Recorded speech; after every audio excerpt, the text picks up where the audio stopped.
affiliate management is not a 9 to 5 job. It's more like juggling flaming chainsaws while answering emails in a moving car. So, how do you stay on top of it all without burning out or losing track of what matters most? That's what today's episode is all about. Because let's face it, when everything feels important, nothing actually gets done. If you're ready to take your affiliate program and your business to the next level, well, you're in the right place. I'm Matt McWilliams, best-selling author and 4-time Affiliate Manager of the Year, and I've built dozens of affiliate programs from the ground up to over $1 million a month. I'm here to show you how you can do it too. Let's get started. So time management, it can feel like a bit of a myth for affiliate managers. There's so much to do. I mentioned in the intro, it's like juggling chainsaws, right? While answering emails and trying to drive a car. It's so hard, especially if you run multiple programs. And I know a lot of you are running one program. You're either a part-time affiliate manager who also owns the business, or you're a partner in a business, or you've got 5 other roles in the company. But also a lot of you are full-time affiliate managers and you're doing it for multiple programs. And so it's different depending upon what role you're in. But I'm going to talk about, whether you have 15 hours a week to run your affiliate program or 40, or you're running 3 programs for 50 hours, whatever, I'm going to break down the strategies that I use and how I think you should manage your time, regardless of those situations. It's a lot different for me now. Not only am I an affiliate manager for multiple programs, but I'm running a company. Back when I was a full-time affiliate manager for one company, I didn't do a podcast like this. Podcasts like this take a couple of hours to plan, to think through, just like, what do I even want to talk about? So I'm not talking about the same thing I talked about 2 weeks ago, because I don't even know what 2 weeks ago's episode was, so I have to go through and make sure. I have to plan how what I'm recording, and then I have to plan the episode, and I have to, I don't operate off of a script, but I operate off of bullet points. And so I want to make sure, tell this story. And so then I actually have to record it, and then I have to get it edited, and then, we have the marketing behind it. It takes time. Not only that, but I'm managing our team, and I'm managing our other content, and I'm managing, X, Y, and Z within the company, the finances, whatever.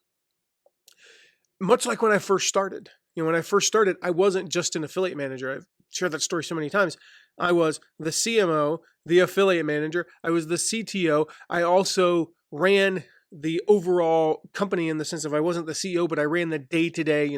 If one of our salespersons, needed a pin, I was the one who had the pins, and so I was single, and we didn't have kids, and I was working 1 million hours a week, but still it was hard. And then I transitioned from that, and then I was a full-time affiliate manager, but then I became the CMO again for this other company. So I went from having 40 hours a week to just do affiliate management to, I also had to worry about our paid ads and our Facebook ads. And this is back in the early 2010s. So, there wasn't like a lot of other advertising back then, like there is now. There wasn't TikTok and stuff like that, but I still had to manage my time within the affiliate realm. And so, like I said, I want to share the strategies that I use and that I teach to stay sane, to stay focused, to be productive. These are what I'm going to share today. I'm probably not going to share anything earth-shattering, but when you hear them as a whole, they're simple, they're powerful, they are tailor-made for the chaos that the affiliate management world brings. But when you hear them as a whole, I think you'll see that, the simplicity, you'll probably either this is I hope, you'll be reminded of something simple that you got out of the habit of doing. B, you'll see the bigger picture and go, okay, yep, I see how those things work together. I need to be doing all of those things, not just a couple of them. And C, that maybe you might even learn something new. It's simple, and it's simple to me, and it's simple to a lot of you, but maybe there's something you haven't heard before. So if you think, if you're getting through, the first 5 or 10 minutes, you're like, I heard all this before, this is so obvious and simple, don't stop listening, keep listening. And I think there'll be some good stuff in there for you. So why is time management important? Let's talk about why it even matters. Listen, I understand, like I said, there's a lot of chaos. Okay. I have, gosh, probably sometime last year, I talked about how the affiliate manager brain, eh, the affiliate manager, you have to be good at relationship building. This is why I became an affiliate manager, because I was the only one on our team, our small team of about 7 people, who was good with people, who was good at marketing, who was good at data analysis, and who was good at, um, you know, thinking through kind of the management side of things, which kind of encompassed all of those. We had people on our team who were great at relationships, but they didn't know the first thing about marketing. Or they were great at marketing, but they didn't know the first thing about analyzing the data. They were really good at the data, but gosh, you get on the phone with them and it's like talking to a brick wall. And so it combines all of those things. And you're doing all of those things sometimes within an hour or two of your day. You're analyzing data and then switching to relationship mode to be able to talk to the person about the data, to talk to the affiliate. And then you have to turn around and you have to think about the marketing. And sometimes it's all three, because the reason why you study the data and the data shows that their sales are down, well, then you got to key the relationship side to get them on the phone, to even get them to talk to you and build the relationship. And then you got to put on your marketing hat to, okay, well, their sales are down 40%. How do you help them to increase their sales back up to, the way they were before? And, the data analysis side, I will say, has gotten a lot easier in the last 2 years. Like I just finished writing a program. It's a GPT that I created. I'll make it public pretty soon. Hopefully within the next couple of weeks or months, as I fine tune it. But essentially we're able to download the day, like the spreadsheet for the previous day. And we've written it to the point where the GPT analyzes the data and tells us exactly what we need to know. Like it tells us the trends, it tells us everything. And so we start catching these things like, well, this affiliate's down 8% in the past 30 days. Is down 8% that big of a deal? It's really not, because that could be anything. Sometimes like month over month, 3% of the 8% is the fact that there's one less day in the month. If you think about that, like that's part of it.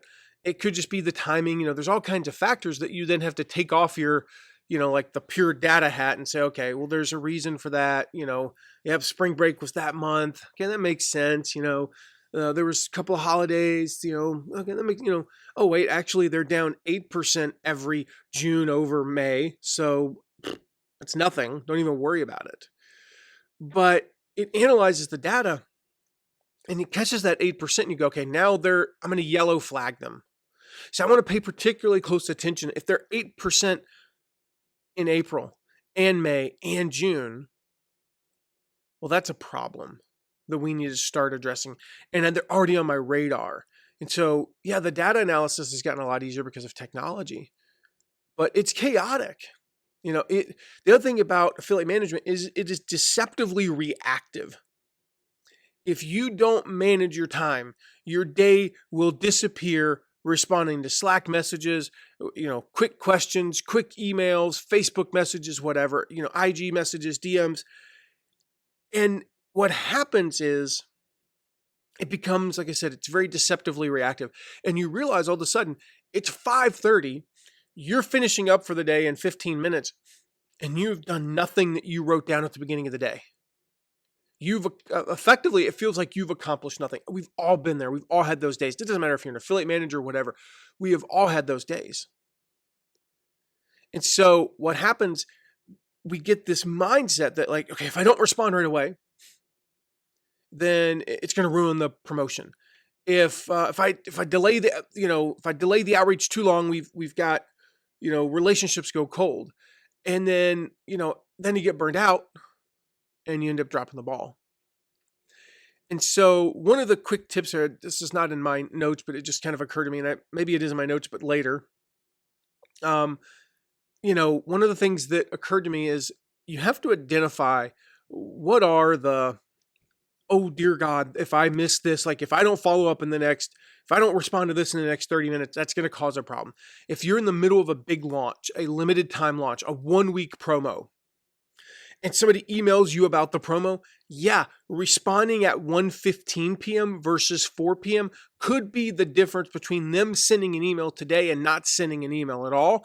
And if they're a big enough affiliate, that could mean 10% of your sales. That's something where you've got to react. But it's an affiliate that's never made sales and probably isn't going to anytime in the near future. Same situation, same launch, same promo, same short time period. Is it really that urgent? No. It's a completely evergreen promo, and they're asking a question about, something. Is it that urgent? No. Can it wait till later in the day or even tomorrow? Yeah. It's a 1 month promo, or it's a promo that's coming up. Let's say, it's whatever day. It's April 10th. And they're asking a question about a promo that starts in June. Is it urgent? No. Can it wait till tomorrow? Absolutely. So time management is not about doing more. It's about doing what matters first. It's about prioritizing what is urgent. And most days, frankly, it's less than 20 to 30 minutes of stuff is actually urgent. And it's about prioritizing your mental bandwidth, I guess you can even say your mental health, so you can actually lead your program. Okay? Because if you burn out and you get caught up in all the, just everything, you're going to be no use. You're not going to be creative on the things where you need to be creative, like actually coming up with campaigns, actually coming up with promotions, actually analyzing, past what just AI can do, but analyzing the data and developing those relationships. And it's, the 4 quadrants, right? Stephen Covey, I believe, where it's the urgent and the important. Yeah, that's probably 30 minutes a day. And those have to be dealt with urgently. But really focusing on the non-urgent but unimportant tasks. Is it urgent that you leave a thoughtful comment on one of your top affiliates' Facebook posts? No. If you've done so recently, let's say you talked to him 2 weeks ago and you don't leave that comment, is it going to destroy the relationship today so that they make no sales tomorrow? Absolutely not. Of course not. But is it a missed opportunity to deepen that relationship long term, which could affect sales a year from now? Yeah, especially if you keep putting it off. And so it's really, about balancing that quadrant 1 and those quadrant 4 things. If you remember, quadrant 3 is non-urgent and unimportant. So we're going to completely eliminate those. And then the other quadrant is like the urgent but not important. And that's where we get stuck. It's that quadrant that ruins our day. It's that quadrant that leaves us going at the end of the day, oh my gosh, I have accomplished nothing. If it's quadrant 1, urgent and important, and you have to spend 5-6 hours on it that day, you don't feel like you didn't accomplish something. If you get to spend 3, 4, 5, 6 hours, whatever, in quadrant 4, where it's not urgent, but it's important, you don't feel like you wasted your day. It's when you spend time in the urgent but not important or the non-urgent and unimportant quadrants that ruin your day. All right, so let's look at the big time wasters. These time sucks that eat up your day and again end up feeling at 6 o'clock, 5:30, whatever, that you're like, I've accomplished nothing today. The first one is reactive emailing. It could be reactive DMing, reactive texting, whatever. Again, outside of big promos, do not open your inbox first thing in the morning. Do not check your messages first thing in the morning. Not for the first hour. After that, yeah. What I want you to do is I want you to have fixed times. This is basic how to manage your inbox 101, right? 2, maybe 3 times during the day when you check your email. They don't have to be the same times every day. I do not put my calendar around when I check emails. Okay, so when I take my son to soccer training early, meaning like 3 o'clock, 4 o'clock sometimes, versus, when he's normal time at like 6 o'clock, I move when I check email that day. I'm not planning my day around email, but I do make sure that I plan when I'm going to check email each day. Now, again, in a big promo, something where there's a lot more quadrant 1 stuff, urgent and important, I do bump that up. And I typically do start the day with a quick check of email. Is there anything that I do need to respond to? Yep, there's that one message. Cool. I knocked that out of the way. Then I reset mentally and say, okay, now for the next hour, I'm going to do things proactively. Your inbox should not be your boss. There was, I can't remember who said this, but it was something like, the inbox has basically just become a repository for other people's priorities. That should not be the case. So whether you do 2 times a day, even up to 4 times a day, I don't care. It doesn't matter to me, but they are fixed times for that day. And it might be different Monday from Tuesday, Wednesday, etc. But for me, like today I checked email at 11 and I will check it again at about 3:30. Those are my 2 times that I'm going to check email for today. That is it. I am not, unless, again, something weird happens. If my wife Tara says, hey, I just sent you an email about such and such and it's super important. Yeah, I'll go check it real quick. And I will be disciplined to not get sucked into the vortex of checking other emails. So use technology, use filters, use rules, use, tags. If you have a VA, which we'll talk a lot about next week, if you have a VA, have them go through your email first. You probably, once you're at a certain level, should never be the first person to see your email. Somebody else should be seeing it. And so for me, that's why I only end up with like 2 emails a day, sometimes as many as 5 that I even have to be the one to respond to. So that's the first one. It's just being reactive in your communication. Same thing with DMs. Don't check your DMs first thing. I check them at the end of my email sessions. That's when I choose to check. Actually, you know what? I changed that. I just changed that the other day. So that's not true. I put in my note that I changed the other day. Maybe I'm working with a possible new workflow that I'm testing out to see if it actually helps me, because a lot of the DMs that I do involve then following up via email with more stuff. I've actually tweaked to kind of test out just this week, checking DMs first and then going over to email, because what was happening, I found, was I would go to email, then I would go to my DMs and I would respond to them. Then I have to go back to email. And then I wish I was more disciplined, but I'm not. I would see something else and then I get sucked into that. And it's like, dang it. Now I'm in that vortex for an hour instead of 45 minutes and I get off schedule. So I'm playing around with just kind of tweaking how I do it. It's not to say you need to if that doesn't apply to you, but yeah, anyway, trying that. All right, the second thing is over customizing communication. Let me be clear. Relationship building matters, but perfection kills momentum. What you have to keep in mind is, especially when you're reaching out to your affiliates, most of them are glancing at this thing. They're getting the key points. So trying to over customize your emails, your DMs, like that, you're spending that extra, you're spending twice as much to get 2% greater results. That's not a good trade-off. So have a base template, personalize what you can, what makes sense, and that's it.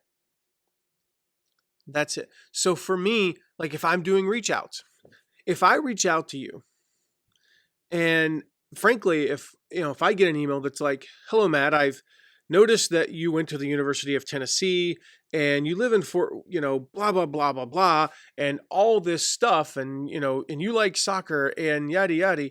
I'm like, and how is that relevant to me? But if I reach out to you and I customize 2 things, your name, and instead of just saying, like, if I reach out to you and say, hey, so your name's Jessica. Hey, Jessica, saw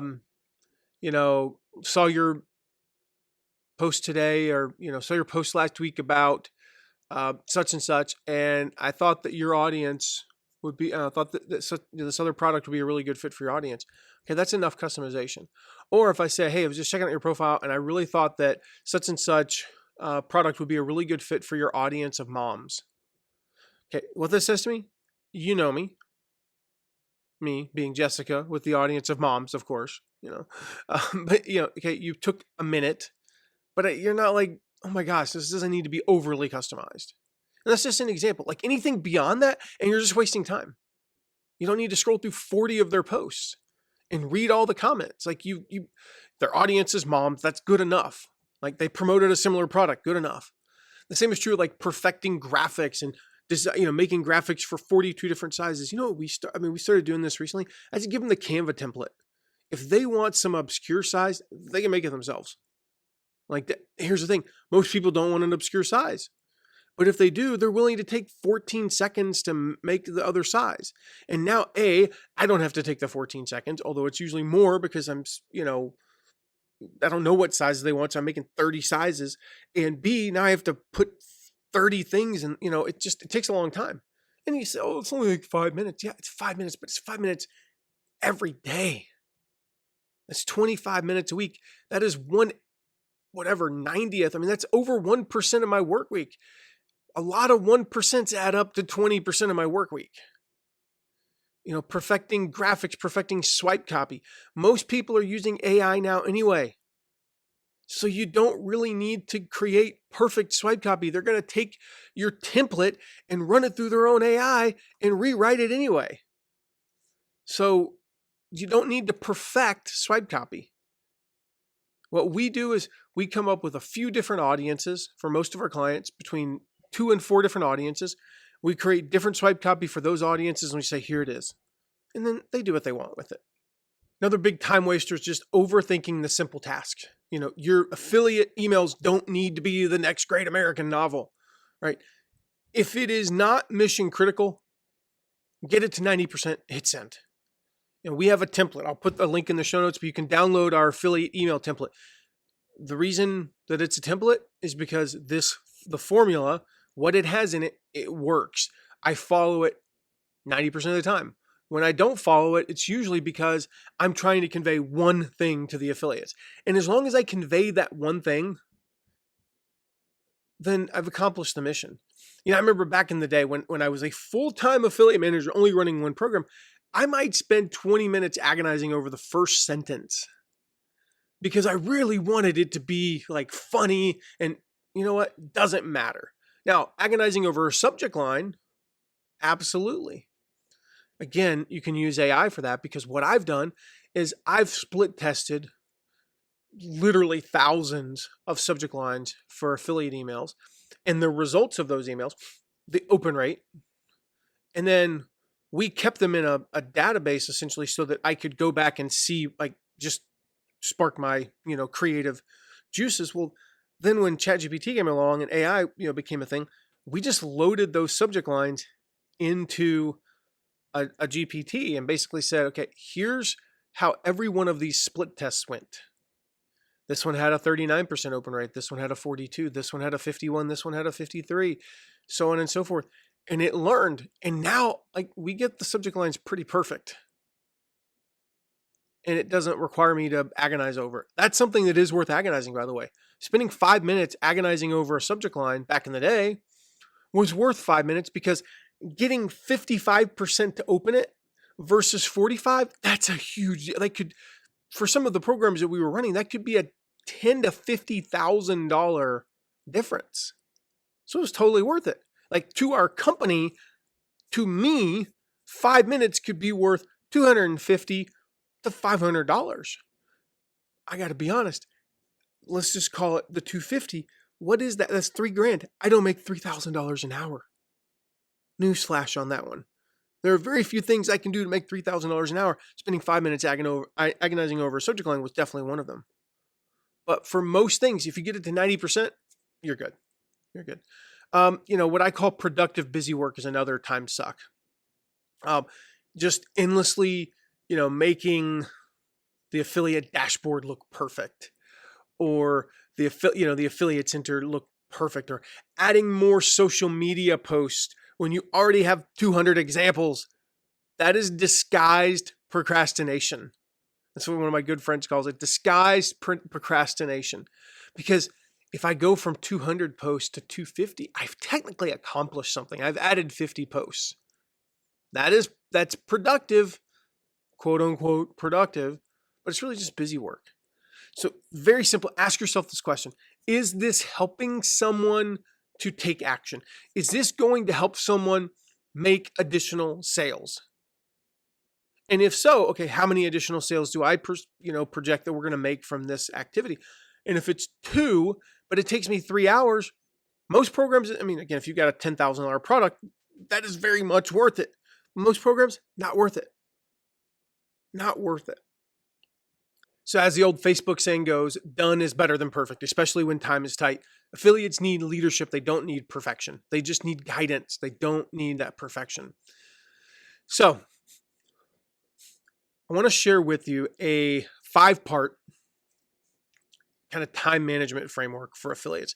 This comes, name a book that's been written in the last 50 years about time management. No, I shouldn't say that. Name a book that sold more than like 10,000 copies about time management. I probably read it. Some of my friends are in the time management niche. Craig Jarrow, for example, Time Management Ninja. Like this is stuff I've studied. And I've kind of tweaked what they've, offered over the years, whether it be, David Allen, getting things done comes to mind. Craig Jarrow, like I said, Time Management Ninja. Bunch of others, where I've just kind of applied what they've taught and I've tried things. And this is what I found works for me. So is it going to work for you? I don't know, but it works for me. Number 1, I talked about this earlier. Prioritize by impact. Okay. Prioritize by impact. Your top 3 tasks each week, each month, each week, each day should directly map to revenue or relationships, which ultimately the relationships lead to the revenue. Is this going to help me solidify or build a better relationship? Is it going to help produce sales? If not, don't do it. Punt on it and delay it, delegate it, whatever, right? A lot of times if I'm like, this could make an impact, but it's probably not going to make a big one, then I'll have a VA do it. Because then it's like, well, if they screw it up, who cares? Probably wasn't going to have an impact anyway. But if they get it right, well, we can try it. And then if it works, oh my gosh, that worked. Now it'll become something that maybe, if it worked, they might just keep doing it. We've discovered something that I don't have to do that does impact revenue. Yay. Or B, okay, it worked on a certain level, but I think if I do it, maybe we'll have a bigger impact. But we've proven, we kind of stress tested it, right? Proof of concept. The other thing is make sure you do a weekly preview. And limit yourself to 3 or 4 big weekly tasks. This is not like check email. No, I'm like anything more than 3 or 4 kind of big weekly projects that require more than a couple of hours. It's probably going to be too much because, I say don't be reactive, but there are times where you have to be a little bit reactive. And there are things that you have to get, you have to make sure you're answering your emails, you're answering your DMs, you're responding to phone calls. You're scheduling meetings with affiliates. If you're reporting to a client or whatever, you're doing those things. Those are the have to do's. That's not what I'm talking about. So what happens is we put 7 things that we want to do, and then we have to do all those other things, and we only get 3 done, and we go, I failed. Well, what if you'd only put 3? You succeeded. And so limit that to about 3, maybe 4. The other thing is if you're kind of staring at your to-do list, like I am right now, I'm looking at my to-do list. There are 5 things. I just said do 3 or 4. There are 5. Well, first of all, I'm going to move one of those to next week. I already know it. I'm not worried about that.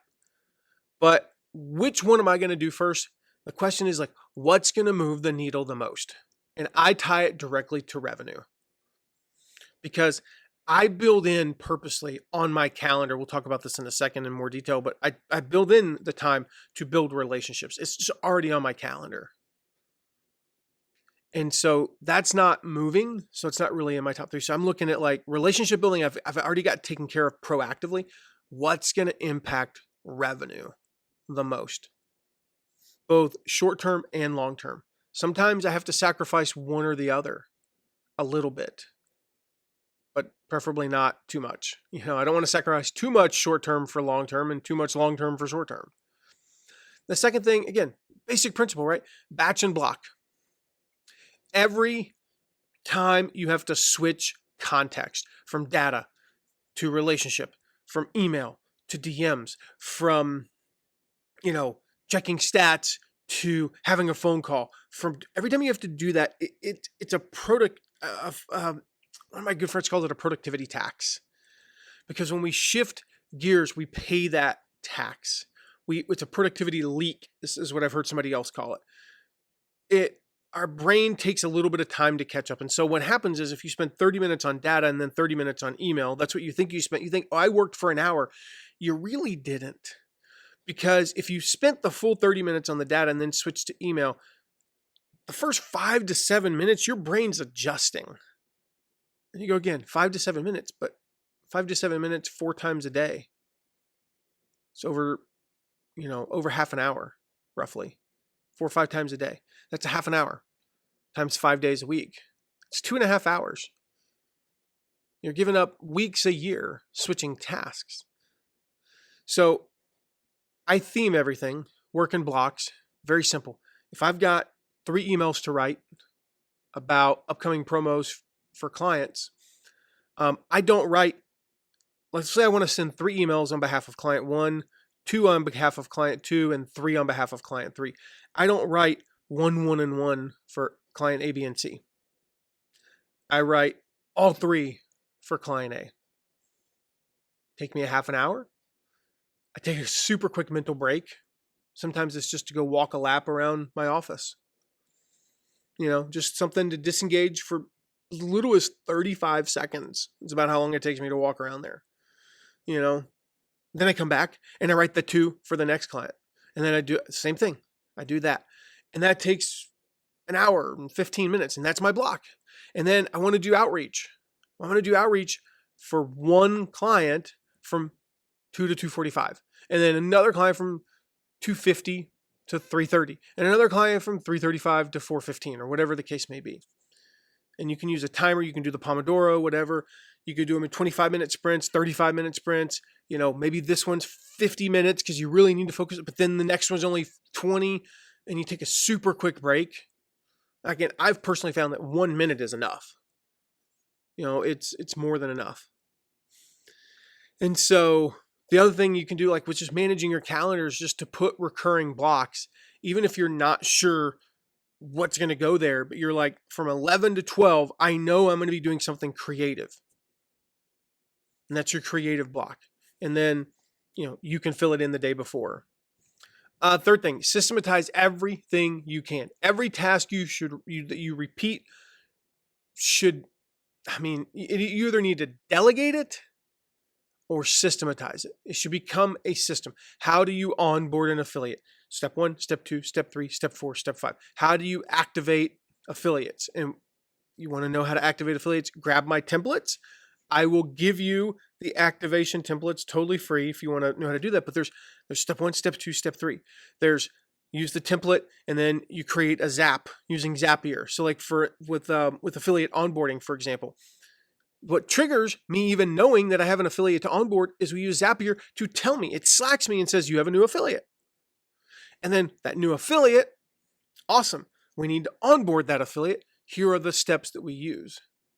If we're running a contest, I have an SOP for okay, the contest starts on this date. Here's when we want to announce it, roughly, depending upon the day of the week, things like that.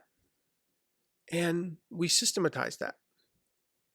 So we just create systems around everything so that it becomes repeatable. Not repetitive, but repeatable. Number 4 is to use the tools and people that save you time. I mentioned, using Zapier. That's a tool that saves me from having to log in. Do we have any new affiliates? Nope. Okay, well, that was a waste of 30 seconds of my life. Again, 30 seconds, but it adds up. When you do that 3 times a day, that's 90 seconds. And it's 90 seconds of nothingness. I don't want nothingness built into I want nothingness to be intentional, or like I said, I go walk a lap around the office, not nothingness of doing a task that still requires some brain power, but I'm accomplishing nothing. There's not moving the revenue needle. So I use Zapier to tell me you have new affiliates, and I go check that. I go check that Slack channel, and I'm like, boom, I got 3 new affiliates. Let me go onboard them. Now, the onboarding is handled by a VA because it's a simple, I just said the word. What does SOP stand for? Standard operating procedure. I could not think of the word for that, but it's an SOP. It's a system. It's been systematized. This is the email that we send. This is the spreadsheet that we add them to. This is what we do in the system to make sure they're activated. This is how we let them know what their link is. This is how we invite them to the Facebook group. This is how we do all of the steps. This is how, if they don't respond to that email, 2 days later, we follow up with them because it's an Asana task. These are like, that's all tools and VAs helping with that. Again, if you don't have a VA, that's fine. I highly recommend you get one. Well, my boss won't pay for one. Cool. I would recommend you spend a couple $100 a month on one out of your own pocket. I did that for years. My first full-time affiliate management job, where I worked for another company. It's actually the only time I've ever done that. I paid for years. I paid for a VA. None of my clients pay for my VAs. We pay for VAs through our company. It costs me money, but it makes me more efficient. You know, if you think about it, if a person saves you 5 minutes a day, use it 200 days a year, that's 1,000 minutes. 1,000 minutes divided by 16 and a half hours a year, 2 days of your life that you save in little 5-minute batches. It's totally worth it. So think about like everything, like every time you do something, is there something that could have made this more efficient? Is there someone that, I don't know, I could have had AI create this graphic. So I'm going to pay $10 a month out of my own pocket to have AI create these graphics. But man, at the end of the month, I've saved 2 hours. Do you make $5 or more per hour? That was worth it. Because what happens is, assuming that you're paid on some sort of a commission where you earn money as your affiliates make money, the more time you spend directing your activities towards things that actually bring in revenue, and you have to, and you spend a couple bucks of your own money. Let's say you spend $100 a month on, let's go higher. Let's say you spend $300 a month on a VA and tools like Zapier and, AI tools and stuff like that. Now you got to spend $3,600 a year, and you're like, well, that's a lot of money. That's money that comes from my paycheck, essentially. Yeah, it is. But what if that helps you make $7,000 more a year on the low end? Because you're more efficient and you're focused on revenue building and relationship building activities. You just netted $3,400, and you probably worked a little bit less, at least on the things that you don't necessarily enjoy doing as much. So you're spending more time doing the things that you love, and that's a win too. So yes, we're going to go a lot deeper talking about VAs in the next episode, because even 5 hours a week can help change the game so much. So next week, we're going to talk about how to work with virtual assistants to run an affiliate program. You don't want to miss it. So if you haven't yet, make sure you hit subscribe and do all those fun things, because you want to come back for that. And then the last thing I mentioned is a 5-part framework. Number 5 is for launches and big promos. You need to build buffer time. Okay, when you're planning out your day, assume something will go wrong, because it will. All right. Links are going to break. Someone needs hand holding. Something's going to come up. Having buffer means you have margin. And the cool thing is, if you build buffer in, I remember back, so this was 2019, and we were running our launch, big launch of our course, No Product, No Problem. It ended up being, like a $500,000 plus launch. And I was not only the affiliate manager, but I was running the whole show. Like, this was my product. I was running everything. And so I was working, 15 hours a day for 2.5 weeks. It was exhausting. And I had on my calendar, I remember exactly, from 3 to 4 one afternoon, I had on my calendar buffer time. Now, the previous, 2 out of the previous 3 days, overwhelming majority of that buffer time got taken up by, we ended up having emergency meetings to talk about things that were going wrong and what we could improve. And, I ended up getting a phone call and a text and stuff like that I needed to respond to that I wasn't anticipating, but I built that buffer time in. And on this particular, it was a Friday afternoon. My kids had games that night. And so I had to leave at 6. So, but from 3 to 4, nothing came up. And I genuinely thought there should be something I should do. But all the emails for the weekend and even for Monday were written. Everything was done. Everything was scheduled. I texted my sidekick Mark, and I'm like, okay, what am I missing? What's going? He's like, nothing. Everything's fine. I'm like, okay. Now it's 3:05. I guess I'll go take a nap. I remember I laid down on our couch, and by about 3:07, I was sound asleep, and I ended up taking an epic nap. About I think I set the clock for like 45 minutes. It was so unbelievable. I felt so good, so refreshed, and it got me through, the next few days. Part of that I was able to do that is not only did I build that buffer in there intentionally on my calendar, but I pre-did as much as possible. And that's what I'm encouraging you to do. Pre-write as much as possible, whether it's, even like leaderboard updates. You can, okay, we need to send a leaderboard update Thursday afternoon. Don't start writing the email Thursday afternoon.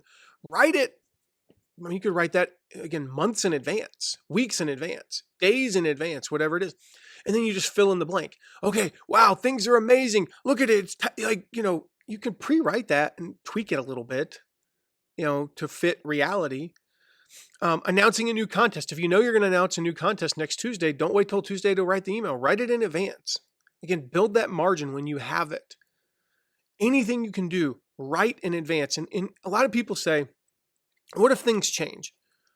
Okay, first of all, things are probably not going to fundamentally change during a launch or a big promo. Maybe the details do. Maybe first prize instead of being 5,000 is, you drop it to 3,000. Cool. You replace a 5 with a 3.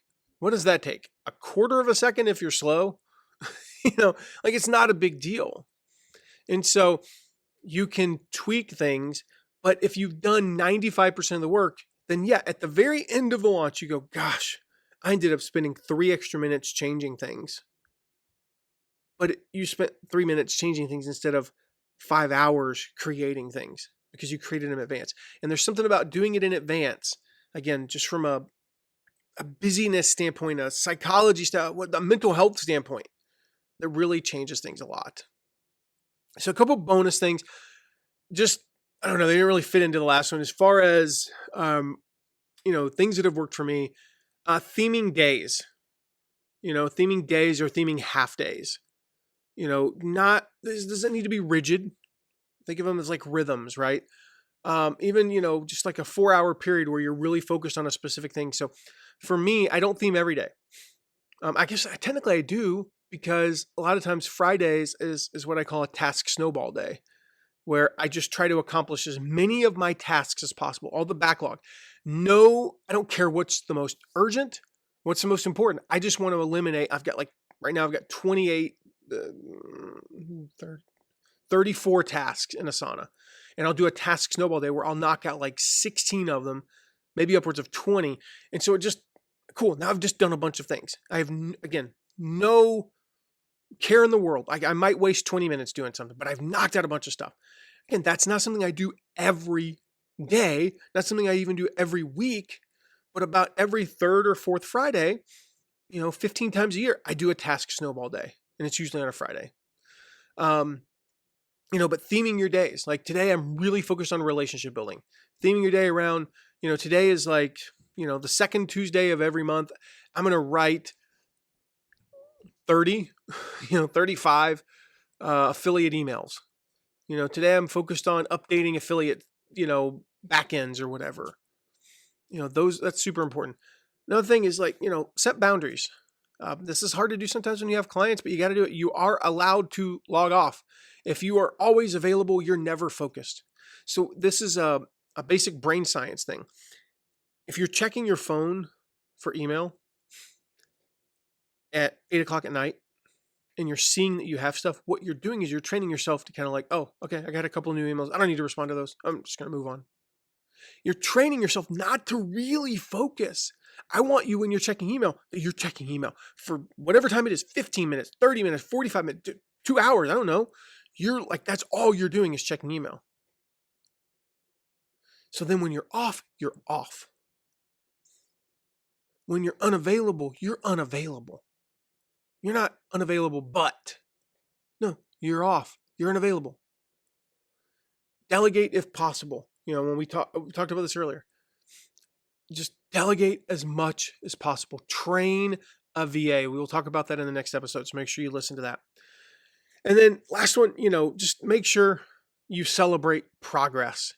It's not about being perfect. If you do one of the things that I talked about in this episode next week and you do it really well, celebrate. I guarantee you, if you do just one of the small things, you will either be, let's say it's like you set boundaries, you log off. Okay, you don't accomplish anything more because it takes a while for the brain science to change on that. So logging off at 6 p.m. and being disciplined in that for 1 week is you're not going to be more productive, frankly, during the week next week. But when you'll start being more productive in a couple of weeks, I can promise you that if you consistently do it. But even if you're not more productive, you're more at peace. You're more present with your family, whatever it is. So that's a win. Celebrate that. I was more present with my family this week. How about that? I won. I did something good. I won. Celebrate. If you decide, all you're going to do is just systematize affiliate onboarding. That's it. That is the only thing you accomplish next week. At the end of the week, you will have a systematized affiliate onboarding. That is a win that I guarantee you is worth 10 minutes at minimum a week. For some bigger programs, it could be worth an hour or more. But let's just say 10 minutes. And you go, 10 minutes. Okay. And then the next week, you do something else.